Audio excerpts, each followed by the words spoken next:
Hello, and welcome to the November monthly update for Utilico Emerging Markets. I'm John Groocock, Deputy Portfolio Manager.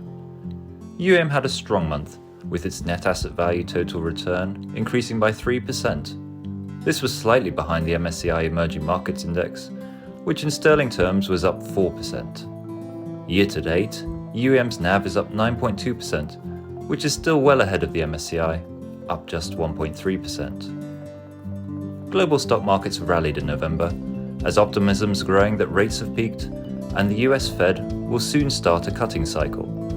This resulted in a risk-on environment, which is highly conducive to EM performance.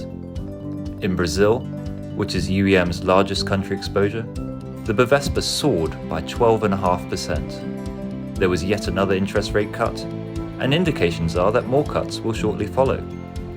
The Mexican Bolsa was up 10.2%, while in Asia, the Vietnamese Ho Chi Minh Index climbed 6.4%, and the India SENSEX firmed 4.9%. China remained a laggard, with Hang Seng actually posting a small decline. Most EM currencies also weakened against sterling in November. Within UEM's portfolio, it's been pleasing to see some excellent Q3 results across the board.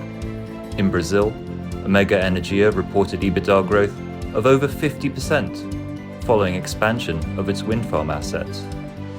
Eletrobras EBITDA more than doubled as its turnaround accelerated.